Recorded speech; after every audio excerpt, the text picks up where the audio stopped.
I'm not teaching, I'm publicly learning, but hi and welcome to Learning for the Life in the UK test part 76, the Tudors and Stuarts part 3, and we're just answering the questions at the end of the chapter, that's on page 32. While doing a bit standing yoga, and if you participate in the standing yoga, that is at your own risk. So we are just answering the question if we understand the development of Parliament and the only period in history when England was a republic. Now with the Parliament, we know that the king until before 1215 had more or less absolute might. He had sometimes in the King's Council had advisors and bishops there to advise him, but he had more or less absolute power. In 1215, the Magna Carta was signed by King John, and where the nobility demanded that he had to involve the nobility in asking questions. He could no longer impose taxes as he wanted. I should talk a little slow. Taxes as he wanted, create new laws as he wanted, and change laws. And now he had to question the Parliament. And now the House of Parliament existed, but the numbers were too much increased or something, and two houses had arisen. In Scotland, there were three estates: the Lords, the Commons, and the clergy. And in England, there were two: the House and the Lords and the Commons. And the Lords, there are great landowners, the bishops and the nobility, and in the House of Commons there are rich people of towns and cities and knights. And they, in the House of Commons, they are voted in by a portion of population. Now, I don't think they want a really detailed answer, or to know that we know a detailed answer. Otherwise, they would have given us more information than just 6-7 sentences from time to time. Now, Queen Elizabeth understood how to manage the House of Commons and the House of Lords. The House of Commons had become more Protestantic. Charles I and Charles II did not understand it. James I and Charles I did not understand that so good, and they believed in the divine right of kings. They were not asking the Parliament for everything. That led into the civil war between the Cavaliers and the Roundheads. The Parliament won. The Parliament, it became then a republic under Oliver Cromwell, the Lord Protector. And then in May 1660, there was the restoration. They invited Charles II back. It was not the one with whom they disputed, it was the son of them. And he understood that he could not always do as he wished, but would sometimes need to reach agreement with Parliament. Generally, Parliament supported his policies. The Church of England again became the established official church, and Roman Catholics and Puritans were kept out of power. I think that is what we have to the Parliament. Why there was the restoration of monarchy? I partly said that just. Let's start with standing yoga. We are having the feet standing together. We're breathing in and lifting the arms up. And we're breathing out and letting them down again. And we will focus a bit more on standing yoga from now. And we're breathing in and lifting the arms up. And we're breathing out and letting the arms down. And we're breathing again in and lifting the arms up. And we're breathing out and we are doing the crab in the morning.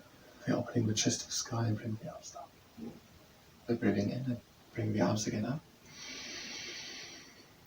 And we're breathing out, the arms coming again down and we're opening the chest to the sky. Breathing in and we're closing the hands. And out. Now we're leaning back, we're reed in the wind. And again in into the middle. And out and we're leaning again back. Breathing in into the middle. Out, letting the arms down. Doing a triangle. The toes of one leg pointing in the east direction, the other one in the west direction. Breathing in and lifting your arms up. Breathing out and we're shifting to one side, just with the upper part of the body. And we're going down, taking a hold onto the leg, looking upwards. Breathe in back into the middle. Change the position of the feet. And breathe out and shift again forward. Come down and look upwards. And breathe in again. and out back into the middle. Now we're standing cat and cow. Have an inch space between the toes. We're breathing in and going onto our knees. And we're breathing out, we're doing the cat, making a hill with the back. Breathe again in into the middle. And out and make a valley with the back. And again in into the middle. And out, make again hill with the back. Again in into the middle. And out, make a valley with the back. And again in into the middle. And out the last time into the cat. Again in into the middle. And out into the cow. Breathe in into the middle. And out, we're coming up, round back, and top the backward shot round. We will continue now with all the exercises in the next 4 minutes, and when we're going to go 5 minutes more of that. Now, have again an inch space between the toes. We're breathing in and lifting the arms up. We're doing our chair. And breathe out and come up on the tiptoes. Breathe again in. And out, and we're singing down while we're still standing on tiptoes with the whole chair exercise. And breathe in and come again up.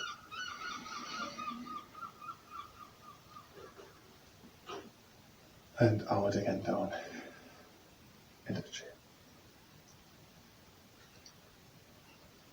Doing it 2 more times. Breathe in and come up.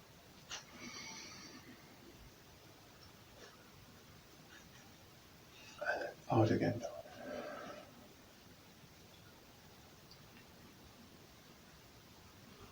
Last time, breathe in, we're coming up.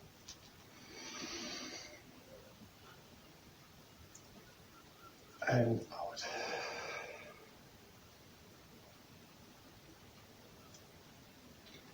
Now we're breathing in and coming up for last time. And we're breathing out, bringing the arms down and also the heels. Now the sun god. Our legs standing wide apart. We're breathing in and lifting the arms up. And we're breathing out and we're going down. Now breathe in and you can imagine to push something very heavy up. And out again down into the sun god. And again in and lift something heavy up. And out again down into the sun god. Now come with 1 toe onto tiptoe. Bring it down again. Now with the other toe onto tiptoe. Bring it down again. Come with both toes onto tiptoes. And we're breathing in and we're pushing against something heavier. And out. And again in. And out back into the sun god. And now we're ending it. We're breathing in and coming up. Out. And also begin stop. Now let's do the ambitious stalk. We are properly warmed up. For the ambitious stalk, we're standing on one leg and we're bringing the other one up. Yes, that's how it goes. And we're taking the knee, we're breathing in and out, and we're looking back to one hand, which we're stretching back.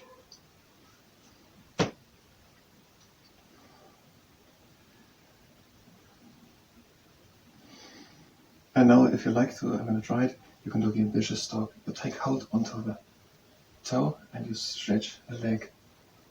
And you put the arm back and you look back.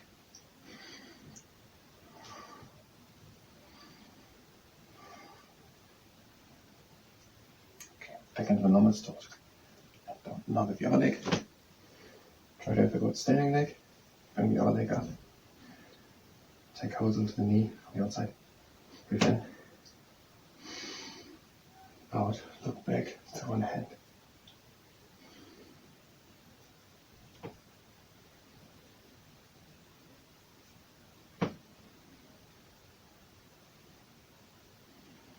And now if you like it, you can try the ambitious stuff. I'm going to try it. So take hold on the outside of the leg.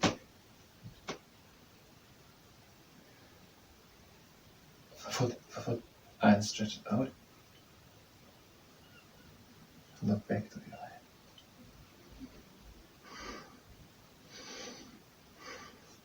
And down again. We're doing a little longer, about 4 minutes. So on the garden pose, the toes are pointing to the outside. We're bringing all of the space between the heels. We're bringing in and lifting the arms up. And out, and we're coming down, placing the elbows against the inside of the knees. Breathe in and straighten the back. And out, and we're coming back up. And breathe again in. And out, back into the garden pose. Again, in and straighten the back. And out, again into the garden pose for last time. We're breathing in. And out, back into the garden pose. Then we're breathing in. And out, and we're coming slowly up in one straight line. Closing our feet. Breathing in and bringing the arms up. And out, we're doing the down dining swan. Now breathe in, lift one arm up and out, stretch the arm to the sky and look up to the arm. Breathe again in and bring the arm again in. And out, bring the other arm up and look up to the arm over the shoulder. Breathe in and bring the arm back. And out. Now breathe in and come halfway up with straight back. And again down, out. Again in and do halfway up. And out again down. Now breathe in and do the up dining swan. And out. Well, let's look what we have. We are having 3 minutes.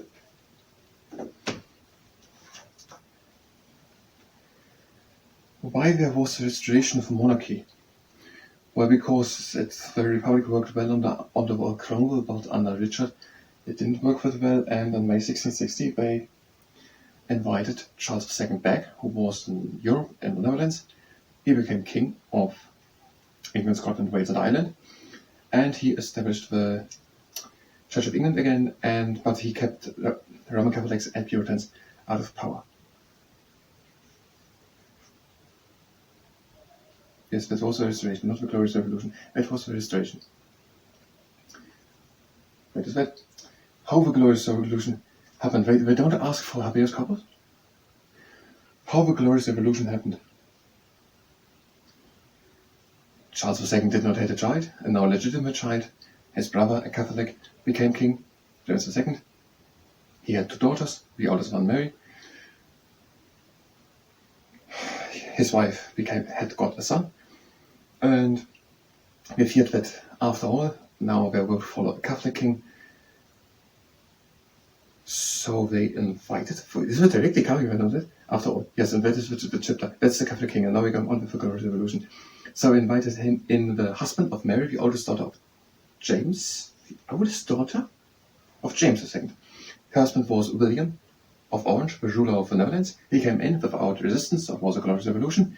James II fled to France. He came back with a Catholic army, so the Glorious Revolution without bloodshedding had something bloodshedding than battle later in the Battle of Boyne in 1690 in Ireland. How the Glorious Revolution happened? Well, it's already not part of them, because we want to have it glorious. Don't want to talk about the Battle of Boyne in Ireland. But we're gonna. So, and when the Battle of Boyne, the French army and James II were defeated, Ireland was reconquered, and the Roman Catholic Church in Ireland and Irish Catholics were unable to take part in the government. Many restrictions were placed on the Roman Catholic Church in Ireland. So it is a Glorious Revolution.